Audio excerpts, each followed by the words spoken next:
haka ne ko ba abin da ransa yake so zai sa ba to in ba abin da ransa yake so zai sa ba ke da zaki masa ki tabbatar da kalan da yake so, tambaye shi kalan da yake so. Muna ganewa, tambaye shi kalan da yake so sai a sa masa, amma dai kar ki zo kawai ki sa masa kawai abin da ranshi baya so zo shiga uku. Mun gane wannan. Sannan sai ki tambaye shi best food din shi, na riga na yi magana wannan. Kin gane me yake ba shi haushi, me baya ba shi haushi, it is very important. Sannan sai kara yi bacci da tunanin wani abu a cikin zuciya. Kun ga yadda Annabi sallallahu alaihi wasallam ya ce wani mutum ya shigo ya ce dan aljanna ne har sau uku ko ya ce wani sabi ya bi shi har gidan shi ya je ga shi ba kiyamul laili yake yi ba azumin nafila yake yi kaza kaza da ya ga masa ce bar ga gaskiya abin da ya kawo ne gashi so uku kana shigo on different occasion ka shigo masallaci Annabi sallallahu alaihi wasallam ya ce za ku dan aljanna ka shigo kai ne ka sake shiga tun wani rana ya ce za ku dan aljanna muka ga kai ne na uku shi ne ce bar bi kan ga me kake yi ni ko ban ga kana wani kiyamul laili ba ban ga kana azumi ban kana waye ba sai da ya sai ce to wata ni dai na san abin da nake gurare bana kwana da kowa a zuciya. Haka ne to yanzu gashi kwana da mutum a zuciya na cikin abin da yake lalata hormones din halitta ne na cikin dan adam. Mun gane wannan. Sannan sai yawanci a rika ta'ammali da karatun Qur'ani. Kun ga yanzu abin da muka sani shine ko zaki zauna zaki ga Ziraj 247 kyautata rayuwa ko mena kiran shi ko 247 kwana 90 inji malam je ce 90 bala'i ko 90 ko daɗin kowa waye amma time ɗin yaushe ke da shi karatun Qur'ani yaushe ke da shi kiyar time ɗin karatun Qur'ani wata ma wallahi bata iya ba ma bata da shi. Amma biki 247 yau ina ranar ta kina biki a Zaranda hotel ɗin mu a Bauchi wata a gaban makiɗi ta kwanta ta mutu na rantsi da Allah a gaban mai kiɗi ta faɗi ta mutu a gaban mai kiɗi Allah kira wallahi ana kiɗi ana shanta a Zaranda ana gaban mai kiɗi ana watsa kuɗi sai kawai ta haka ta faɗi sai gawa lahira. Ina rananta wani yaro na faɗa yaro ne kankani bana mantawa shekararsa 4 tun da aka haife shi yana ganin maman shi tana sa niqabi ta sa hijabi sai ga wata ta zo wata rana wallahi duk wannan rawan da muke wata rana kina ji kina ganin an ce a samki ma za ki kuka da hawaye. Ɗanta ya zo ɗaya kawar ta zo sai ta ce ina sirrin aurenkin nan ne ta ce akwai fabarin duba ta dubo ta kawo suna sha can yaro ya ga kamar maman shi ne take zage rawa da su algogoro ya lega ya ga maman sai koma ya je lega ya ga kawar yaro na ta zirga dai na ta ce kai da Allah ka je ka zauna ni ka banni ashe yaro abin da yake gani daban. baban shi na dawa sai zari sidi yana ta kallon da aje sidi ya ce baba yana ta jan baban baba zo ga lokacin da mamu take yar iska to bai taɓa ganin maman shaka ba in ba yar iska ba za ta yaro ne karamin shekararsa maman kukan da ta yi da hawaye ya ce mama lokacin mama to ya sa yanzu maman ba yar iska ya gani hijabi ya gani ya ce mama lokacin da yar iska ta shiru kenan. Mun gane wannan.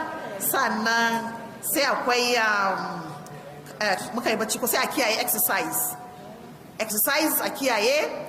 It's so unfortunate yanzu ba lokacin yin exercise bane da na nuna muku yadda ake exercises da ake su Kegel exercise yadda ake exercise a dan gwanin fashi waye ya ku wani lokacin na zo yola muka haɗu zan muku practical aspect ku ga yadda exercise ne kamata mace ta yi da zaki san kina da lafiya exercise har da na al'aura da zaki iya ki sani da yadda ake rike fitsari ki sani in kodan ki suna da lafiya ba su duka wannan ana yi sai ki gane kuma a cikin ɗakin ki zaki iya koda minti 15 zuwa 20 ki dinga kai komo don ki dinga motsa jikinki sosai saboda kiya mun gane.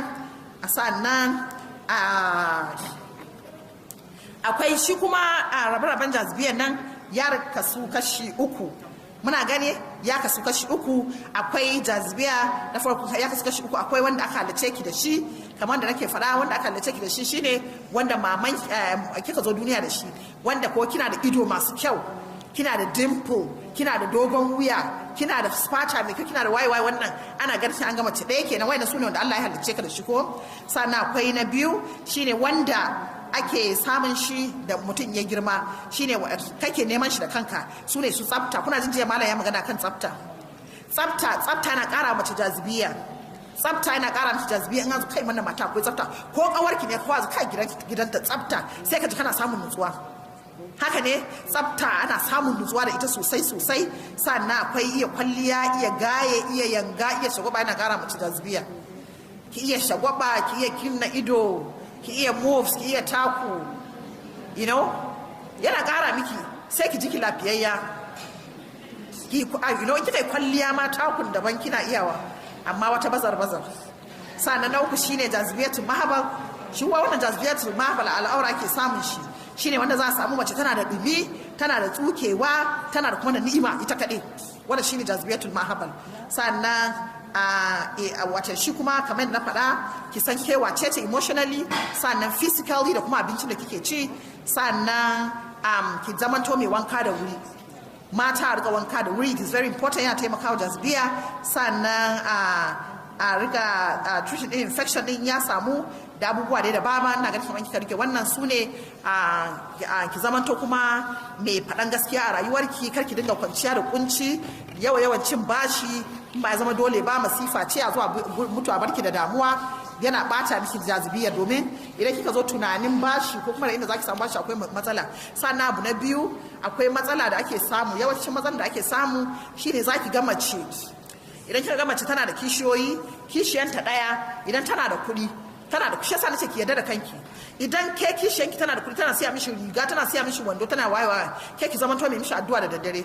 Tana ce ke ki tashi kiyamul laili, Allah na roƙe ka ka ƙara mana dankon soyayya tsakanin da shi, Allah ka ɗauka ni a gaban sa, Allah kada ka san wulakanta. Ki je ka goge mishi takalmi, in ya dauko wanke kaya ki wanke mishi kaya. Ko da irin na ta karki raina kanki, wallahi karki raina kanki. Tana bashi kuɗi, tana siyan kaya, ke kuma ki dinga wanke kayan kina gogawa.